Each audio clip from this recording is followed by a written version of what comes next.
आज हमने मैट्रिक्स का 12th पार्ट लिए हैं, जिसमें हमें आज पढ़ना है ऑब्जेक्टिव जो मैट्रिक्स से रिलेटेड रहेंगे। इस ऑब्जेक्टिव में हमने जो है कि हमारी जो गवर्नमेंट स्कूल की जो बुक है एनसीईआरटी की, उसका यूज़ किया है, जिससे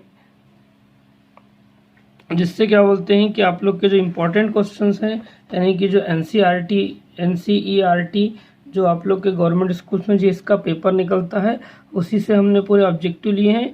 और जो हमारे क्वेश्चंस आते हैं वीडियोस में, वो भी क्या बोलते हैं कि इसी बुक से रिलेटेड रहते हैं, जिसमें कि हमारे इम्पोर्टेंट क्वेश्चन पूरे कवर हो जाते हैं। तो अब आज का टॉपिक स्टार्ट करते हैं। तो हमने आज ऑब्जेक्टिव क्वेश्चन में पहले लिए हैं चूज़ द करेक्ट आंसर। तो उसमें फर्स्ट क्वेश्चन है, what is the number of such 3x3 matrices whose each element is 0 और 1। यानी कि what is the number of such 3x3, यानी कि जो हमको मैट्रिक्स है उसका ऑर्डर कितना है, 3x3 का है, और उसके जो एलिमेंट्स हैं वो क्या होंगे, 0 और 1 होंगे। तो हमने यहाँ वीडियो में वही क्वेश्चन लिए हैं जो उनमें हमें हिंट की आवश्यकता है या जो थोड़े टफ है, और जो इजी टाइप के हैं उनको हम आपको पीडीएफ में क्वेश्चन सेंड करेंगे, जिससे कि हमारा वीडियो ज़्यादा लेंदी ना हो। तो हम क्या बोलते हैं कि अब फर्स्ट क्वेश्चन के हिंट को चेक कर रहे हैं। देखो कि यहाँ पर क्या बोला था कि the number of such 3x3 matrices whose each elements is 0 और 1। तो यहाँ 0 और 1 की जगह कुछ भी हो सकता है, 2, 3, 4, 5। तो ये नंबर ऑफ एलिमेंट पे डिपेंड करेगा, नंबर कुछ भी हो सकते हैं ना। तो इसका आंसर है जैसे 27, 18, 81, 512। अब इसके हिंट को चेक करते हैं। हियर ऑर्डर कितना बोला है, 3x3, यानी कि क्या बोलते हैं कि टोटल एलिमेंट कितने होंगे मैट्रिक्स में, 9। तो now each of the 9 places, यानी कि जब 3x3 मैट्रिक्स है तो क्या बोलते हैं कि टोटल प्लेस कितने हो जाएंगे, इसमें 9 प्लेस हो जाएंगे, क्योंकि हमने परम्यूटेशन कॉम्बिनेशन पढ़ चुके हैं। तो उसी के अकॉर्डिंग क्या बोलते हैं कि place can be filled by 0 और 1 इन 2 वेज, यानी कि 0 यूज़ करेंगे या 1 यूज़ करेंगे तो कितने वेज हो जाएंगे, 2 वेज हो जाएंगे। यानी हमारे पास प्लेस कितने हो गए, 9, और क्या बोलते हैं वे कितने हो गए, 2। तो इसके according so that the number of all possible matrices और ऑर्डर 3x3 इस, यानी कि हमारे पास प्लेस कितने हो गए, 9, और फिलअप करने के लिए कितने ऑप्शन है हमारे पास, 0 और 1 है, यानी कि हमारे पास 2 ऑप्शन है। तो हमारा आंसर क्या बन जाएगा, 2⁻9, और 2⁻9 को यदि सॉल्व करते हैं तो कितना हो जाएगा, 512। इस टाइप से इसका जो आंसर हो जाएगा कितना हो जाएगा, 512। फिर नेक्स्ट क्वेश्चन को भी इसी टाइप का ले रहे हैं। What is the number of such 2x3, यानी कि जभी वाले में मैट्रिक्स में कितने ऑर्डर का था, 3x3 का था, वह भी कितने का ले रहे हैं हम, 2x3 का ले रहे हैं। तो विथ ईच एंट्री 1 और 2, यानी कि यहाँ पे 1 और 2 ले लिया, ऐसे ही कुछ भी हो सकता है, 3, 4, 5। तो इनके ऑप्शन है 32, 81, 64 और डी है 16। तो इसके लिए हिंट ऐसे ही सेम जो अभी फर्स्ट क्वेश्चन किए थे उसी के टाइप यहाँ पे हम सेकंड को भी सॉल्व कर रहे हैं। तो हियर ऑर्डर कितना हो जाएगा, 2x3, यानी कि नंबर ऑफ एलिमेंट कितने हो जाएंगे, 6 हो जाएंगे, जब भी कितना हुआ था, 9। So that the number of all possible matrices कितना हो जाएगा, जब भी कितना हुआ था, 2⁻9। तो अब कितना हो जाएगा, 2⁻6, यानी कितना हो जाएगा, 64। तो इसका आंसर क्या हो जाएगा, 64। फिर आता है next, A is equal to AIJ, M का मैट्रिक्स है, is a square matrix. Square matrix है, यानी कि जितनी रो होगी उतने ही कॉलम होंगे। तो बोलते हैं कि M×N में स्क्वायर मैट्रिक्स, तो यहाँ पे ये M×N होना चाहिए। तो क्या हो जाएगा, AIJ इज इक्वल टू क्या है, M×N is a square matrix if, square matrix कब होगा, जब m n होगा, या m n होगा, या m=n होगा, एंड नन ऑफ दिस। इसके लिए आपको कौन सा वीडियो चेक करेंगे, फर्स्ट वीडियो चेक करेंगे, तो जिससे आपको आंसर मिल जाएगा। वैसे जो लोग कंटिन्यू पढ़ रहे हैं उनको इसका आंसर पता हो चुका होगा कि ऑप्शन क्या होगा। अब आते हैं हम फोर्थ क्वेश्चन पे। तो if a is equal to 1, 1, 1, then a raised to the power 100 is equal to, यानी कि हमें ए के ऊपर में कितने की पावर है, 100 की पावर है, इसका हमें आंसर फाइंड करना है। तो ऑप्शन है इसमें 100A 299A 2 raise to the power 100A 2 raise to the power 1999A।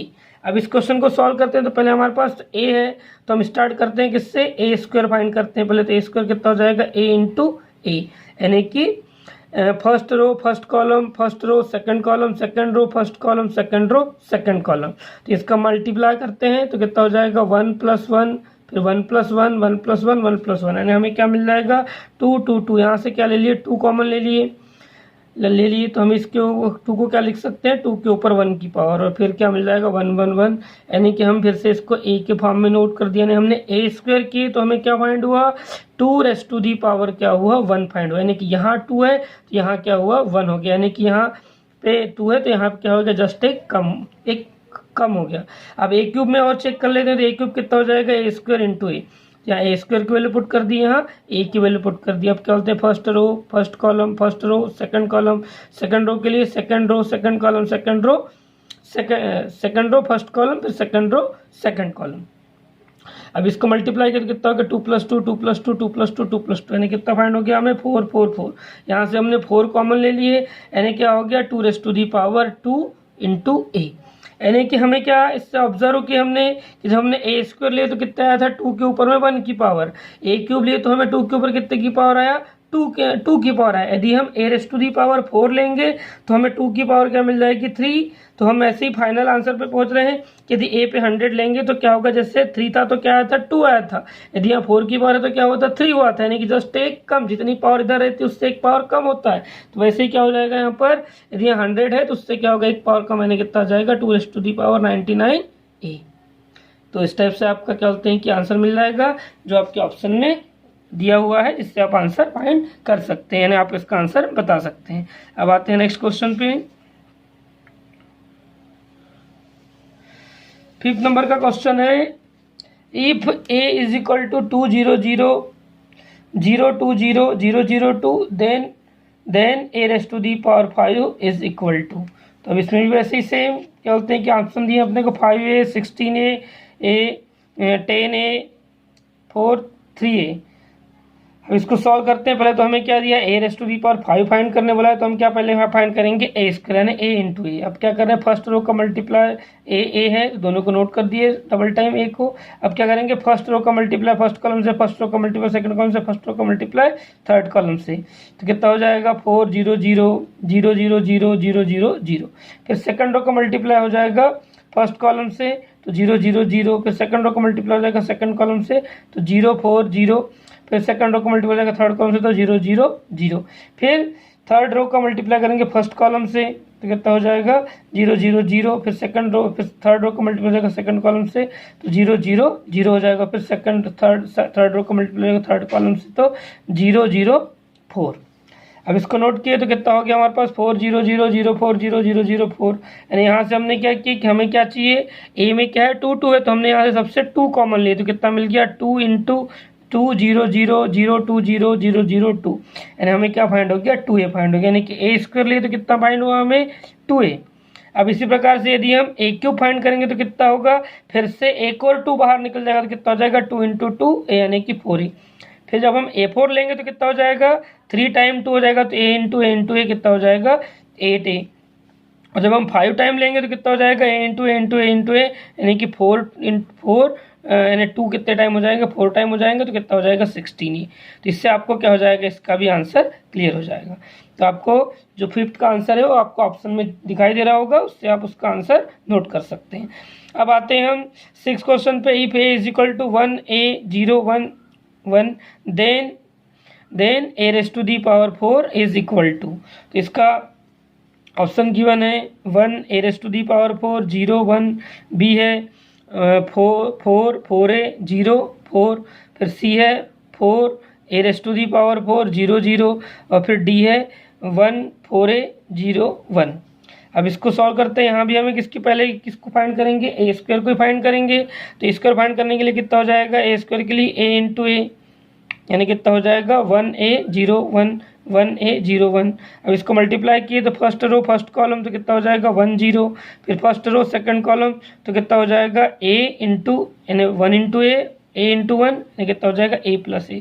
फिर सेकंड रो को मल्टीप्लाई करेंगे सेकंड कॉलम से तो कितना हो जाएगा 0 प्लस 0, और फिर थर्ड सेकंड रो को मल्टीप्लाई होगा सेकंड कॉलम से तो कितना हो जाएगा 0 प्लस 1।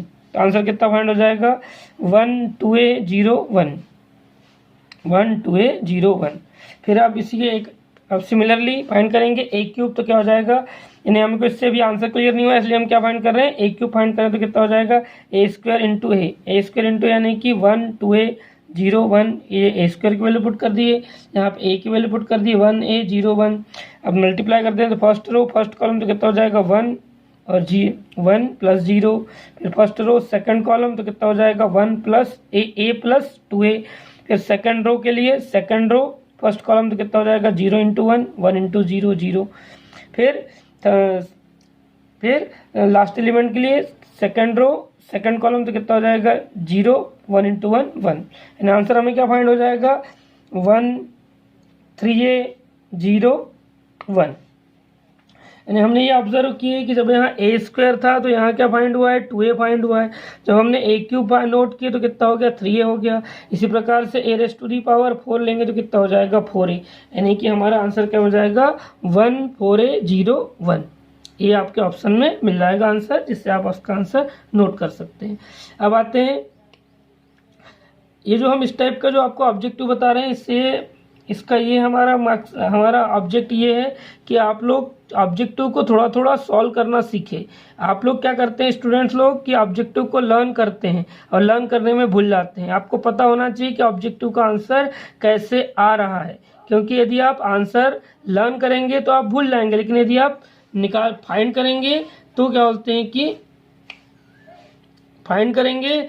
बोलते हैं कि आप सीख जाएंगे, और सीखने में क्या होगा कि आप कभी भूलेंगे नहीं। क्वेश्चन कैसा भी आ जाए आप लोग से बन जाएगा, जिससे आप कभी भूलेंगे नहीं। अब आते हैं नेक्स्ट क्वेश्चन के ऊपर में कि which of the given values of x and y make the following pair of matrix equal. यानी कि x और y की कौन सी वैल्यू है जो इस पेयर को क्या करते हैं, पेयर ऑफ मैट्रिक्स को क्या करते हैं, इक्वल करते हैं। तो आपको ऑब्जर्व करना है कि यहाँ पे आपने चेक किए कि क्या हो जाएगा कि आपने यदि ऑब्जर्व करते हैं फर्स्ट के इक्वल है तो कितना हो जाएगा 3x plus 7 is equal to 0, और 5 इज इक्वल टू कितना हो जाएगा y माइनस 2। फिर इधर में थर्ड एलिमेंट को लेंगे तो y plus 1 is equal to 8, और फोर्थ एलिमेंट को लेंगे तो 2 minus 3x is equal to 4। यदि इनसे ऑब्जर्व करते हैं इन दो से, इसमें y दिखाई दे रहा है और यहाँ भी y दिखाई दे रहा है, तो y यदि इक्वल करते हैं तो क्या हो जाएगा y इज इक्वल टू क्या हो जाएगा 8 माइनस 1 यानी कि 7। और यहाँ से भी यदि y की वैल्यू फाइंड करेंगे तो कितना हो जाएगा 5 प्लस 2 यानी कि y इज इक्वल टू हमें क्या फाइंड हो रहा है 7।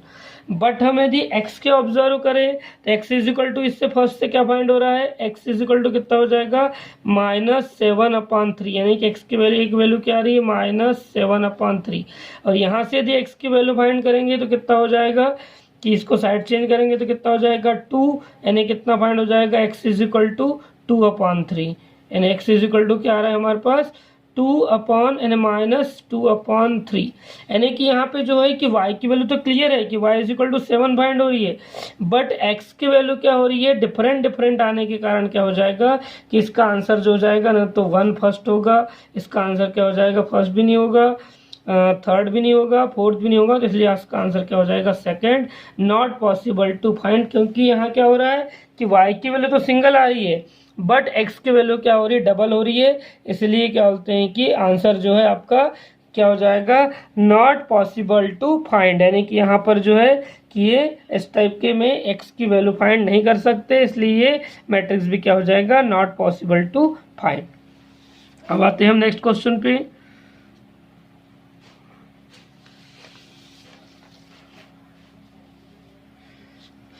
नेक्स्ट क्वेश्चन है कि if A and B are symmetric matrix of same order then AB minus BA is a. यानी कि A और B कैसे हैं सिमेट्रिक मैट्रिक्स हैं और कैसे हैं सेम ऑर्डर के हैं। यदि A और B सिमेट्रिक मैट्रिक्स और सेम ऑर्डर के हैं तो तब A into B minus B into A इस क्या हो जाएगा, is a skew symmetric matrix. क्या हो जाएगा, इधर सिमेट्रिक है और सेम ऑर्डर के हैं और क्या कर रहे हैं, ए बी माइनस बी ए कर रहे हैं तो क्या हो जाएगा, इज अ सिमेट्रिक मैट्रिक्स। फिर आते हैं कि next question, if A is equal to cos alpha minus sine alpha cos alpha and A plus A dash is equal to I, then value of alpha is. तो ये question आपको, इस question के solution के लिए आपको ये question आपके पास वीडियोस में सॉल्व है, यानी कि आपको वीडियो नंबर यदि आप 9th को ऑब्जर्व करते हैं तो उसमें एक क्वेश्चन मिल जाएगा इस टाइप का सेम है, जिससे इसका आपको आंसर फाइंड हो जाएगा। हम इसका आंसर नहीं बताएंगे, आप लोग को इसके लिए वीडियो नंबर कहाँ जाना पड़ेगा, 9 को ऑब्जर्व करना पड़ेगा, उससे आपको ये question same to same solve है, वहाँ उसका आपको आंसर मिल जाएगा। फिर आते हैं नेक्स्ट क्वेश्चन पे, matrices A and B will be inverse of each other, matrix A and B will be inverse of each other only if. तो आपके ऑप्शन है A B is equal to B A B is equal to B A is equal to 0, A B is equal to 0, B A is equal to I and A B is equal to B A is equal to आई। तो आप लोग को इसके लिए भी आपको जो video number कौन सा है, 11 है, जो वीडियो नंबर 11 है, यानी कि आपको कल का वीडियो, इसके पहले वाला वीडियो को आपको ऑब्जर्व करेंगे तो उससे आपको इसका आंसर मिल जाएगा, जो आपको मिलेगा इन्वर्टिबल मैट्रिसेस के डेफिनेशन में। इसको भी हम, इसका भी आंसर आपको नहीं बता रहे हैं, इसके लिए भी आपको कहाँ जाना पड़ेगा, वीडियो नंबर 11 को आपको ऑब्जर्व करना पड़ेगा। अब आते हैं नेक्स्ट क्वेश्चन पे, if the matrix A is both symmetric और सिक्यू सिमेट्रिक, यानी कि कोई ऐसा मैट्रिक्स है ए जो सिमेट्रिक भी है और सिक्यू सिमेट्रिक है भी है, तो ऐसा तभी पॉसिबल होगा जब क्या बोलते हैं कि एक मैट्रिक्स सिक्यू सिमेट्रिक और सिमेट्रिक दोनों होगा। यह पॉसिबिलिटी तभी बनेगी जब क्या बोलते हैं कि वो मैट्रिक्स कैसे होगा, जीरो मैट्रिक्स होगा, यानी कि उसके सभी एलिमेंट कैसे हो जाएंगे, जीरो। तो is a diagonal matrix A भी नहीं होगा, ए इज अ जीरो मैट्रिक्स, यानी कि आपका राइट आंसर है क्या, कि ऐसा पॉसिबल तभी होगा जब क्या होगा कि एक ऐसा रहेगा जीरो मैट्रिक्स होगा। फिर आते हैं थर्ड पे, A is a square matrix, diagonal matrix भी नहीं हो सकता, स्क्वायर मैट्रिक्स भी नहीं हो सकता, नॉन ऑफ दिस, यानी आंसर क्या बनेगा इसका, यानी कि सिमेट्रिक और सिक्यू सिमेट्रिक दोनों मैट्रिक्स हैं तो किस टाइप का मैट्रिक्स होगा, जीरो मैट्रिक्स होगा। अब आते हैं हम नेक्स्ट क्वेश्चन पे, if a square matrix such that A square is equal to A, then A plus I plus A whole raise to the power 3 minus 7a is equal to, यानी कि आपको यहाँ पे क्या गिवन है कि एक ऐसा स्क्वायर मैट्रिक्स है और ए स्क्वायर इज इक्वल टू क्या है, ए है, तब आपको फाइंड करना है कि value of I plus A whole cube minus 7a is equal to. तो फर्स्ट है इसका ए, सेकेंड है आई माइनस ए, थर्ड है आई और फोर्थ है 3a। तो आपको हिंट में आपको सॉल्व करके दिखा रहे हैं इसमें किस स्टेप से सॉल्व होगा। तो आपको क्या फाइंड करना है, I plus A whole cube is equal minus 3a। तो आपने पहले आईडी लगाएंगे कौन सी वाली, यहाँ पे आपको a प्लस बी का होल क्यूब आईडी क्या बनती है, a cube plus 3a square B plus 3ab square plus B cube. तो इस आईडी का आपको यूज़ करना है यहाँ पर। तो ये आईडी के अकॉर्डिंग क्या हो जाएगा, I cube plus 3i square A plus 3ia square plus a cube minus 7a। अब हमने क्या, हमें पता है कि आई क्यूब यानी कि आई का कितने टाइम पे मल्टीप्लाई करो हमें क्या फाइंड होगा, आई होगा, या आई स्क्वायर को भी क्या नोट कर सकते हैं, आई, और आई की वैल्यू क्या होगी, कुछ कहीं पे भी मल्टीप्लाई करें आई की तो आई का आंसर, आई से मल्टीप्लाई करने पर कोई इफेक्ट नहीं पड़ेगा, इसलिए इसका आंसर कितना हो जाएगा 3a। फिर जो है आपका क्या बोलते हैं कि यहाँ भी 3 और आई का ए स्क्वायर और आई का मल्टीप्लाई करेंगे तो कोई इफेक्ट नहीं पड़ेगा, तो ये भी क्या फाइंड हो जाएगा 3a स्क्वायर। और ये ए क्यूब को क्या नोट कर सकते हैं, ए स्क्वायर इंटू ए। अब अपने को अकॉर्डिंग टू क्वेश्चन में अपने को गिवन है A square is equal to क्या है, ए गिवन है, तो कितना हो जाएगा, यहाँ 3a सेम प्लेस पे रहेगा, आई भी जैसे का वैसा, यहाँ 3a स्क्वायर का क्या हो जाएगा a, क्योंकि हमारे को क्या गिवन है, A square is equal to क्या गिवन है a। और यहाँ भी ए क्यूब की जगह क्या नोट, ए स्क्वायर की जगह क्या नोट कर सकते हैं a, क्योंकि हमको क्या गिवन है, A square is equal to a। अब फिर से आई same, 3a same, 3a same. और यहाँ जो ये क्या बनेगा, a इंटू ए क्या हो जाएगा, ए स्क्वायर, और ए स्क्वायर की वैल्यू किसकी इक्वल है हमारे पास, फिर से a के। तो हमारे पास अब क्या होगा, 3a plus a is equal to कितना हो जाएगा, 7a, और ये -7 पहले से था, 7a से 7a कैंसिल हो जाएगा, तो हमारा आंसर क्या हो जाएगा, आई फाइंड हो जाएगा। इसके इस सॉल्यूशन से आप क्या कर सकते हैं कि अपने ऑब्जेक्टिव का आंसर दे सकते हैं। अब आते हैं हम नेक्स्ट क्वेश्चन पे कि if a is equal to alpha beta gamma minus alpha is such that a square is equal to I, then आपको ऑप्शन में दिया है 1 plus alpha square plus alpha plus beta gamma is equal to 0, 1 minus alpha square beta gamma is equal to 0, 1 minus alpha square minus beta gamma is equal to 0, 1 plus alpha square minus beta gamma is equal to 0। Question देखने पे आपको थोड़ा सा अजीब सा लग रहा है, क्या लगेगा कि हमने इस टाइप के क्वेश्चन नहीं किए हैं, बट ये भी बहुत ईजी क्वेश्चन है, आपको केवल सॉल्व करना है बस। आपको क्या गिवन है, A square is equal to I, यानी इसको क्या नोट कर सकते हैं आप, A into A is equal to I. आपको ने ए की वैल्यू पुट कर दी alpha beta gamma minus alpha, और इंटू में क्या बोलते हैं कि फिर से किसकी वैल्यू पुट कर दी अल्फा ए की ही वैल्यू क्या हो जाएगा, alpha beta gamma minus alpha is equal to I की वैल्यू क्या हो जाएगी, सिंस क्या है 2, क्या ए क्या है 2/2 का मैट्रिक्स है, इसलिए आई भी क्या हो जाएगा 2/2 का ही मैट्रिक्स हो जाएगा। तो इसके लिए क्या होते हैं कि आपका यहाँ पे आपने आई की वैल्यू पुट कर दी 1 0 0 1। अब इन दोनों का मल्टीप्लिकेशन कर रहे हैं, यानी कि आपके मैट्रिक्स का, तो क्या हो जाएगा इसमें कि आपका जो मैट्रिक्स है अल्फा, यानी कि आपने अब first row first column, first row second column, second row first column, second row second column, तो फर्स्ट रो का मल्टीप्लाई करेंगे फर्स्ट कॉलम से, तो क्या मिल जाएगा आपको, क्या मिल जाएगा आपको, अल्फा स्क्वायर और इधर से क्या हो जाएगा प्लस बीटा गामा। फिर यहाँ से फर्स्ट रो सेकंड कॉलम, तो कितना हो जाएगा alpha beta minus beta gamma, minus beta alpha, alpha beta minus beta alpha. फिर क्या बोलते हैं सेकंड रो का फर्स्ट कॉलम से मल्टीप्लाई करेंगे तो कितना हो जाएगा gamma alpha minus alpha gamma, gamma alpha minus alpha gamma. फिर सेकंड रो का सेकंड मल्टीप्लाई करेंगे तो कितना हो जाएगा beta gamma minus minus plus alpha square, और इज इक्वल टू कितना हो जाएगा 1 0 0 1। अब क्या बोलते हैं कि ये सेम क्वांटिटी कैंसिल हो जाएगी, तो आपको क्या फाइंड हो जाएगा alpha square plus beta gamma 0 0 alpha square plus beta gamma is equal to identity matrix 1 0 0 1। अब जो है आपको कंपेयर करना है जो आप लोग को इक्वालिटी ऑफ टू मैट्रिसेस के डेफिनेशन जो आप लोगों ने पहले वीडियो में ऑब्जर्व कर चुके हैं, तो ये इक्वल किसके हो जाएगा 1 के, यहाँ 0 तो 0 की इक्वल है, 0 भी 0 की इक्वल है, ये भी इक्वल हो जाएगा किसके 1 के। तो हमने क्या ले लिए alpha square plus beta gamma is equal to 1। अब इन दोनों का साइड चेंज कर दिए तो क्या मिल गया हमको 1 minus alpha square minus beta gamma is equal to 0। इससे आपको क्या हो जाएगा कि इस क्वेश्चन नंबर 13 का भी आपको क्या हो जाएगा आंसर फाइंड हो जाएगा।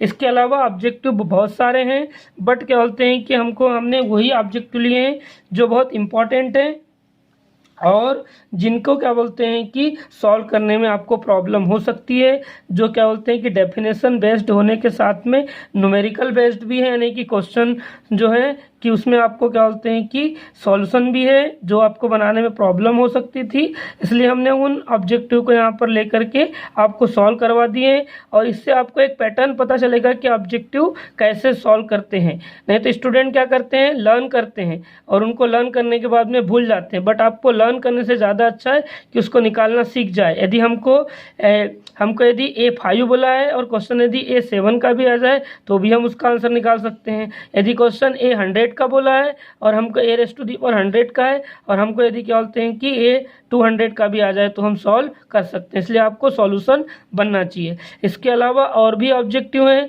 जिनको हम क्या बोलते हैं कि आपको PDF फाइल के थ्रू भेजेंगे, जिससे आप उनको सॉल्व करके आपके अपना चैप्टर कंप्लीट कर सकते हैं। तो ये आज का वीडियो यहीं पर एंड करते हैं। सभी स्टूडेंट वीडियो को लाइक शेयर और क्या बोलते हैं कि चैनल को सब्सक्राइब अवश्य करें। इसके बाद हमारा नेक्स्ट चैप्टर स्टार्ट होगा, जो हमारा क्या होगा नेक्स्ट चैप्टर रहेगा डिटर्मिनेंट, जिसको हमको नेक्स्ट वीडियो में रीड करना है।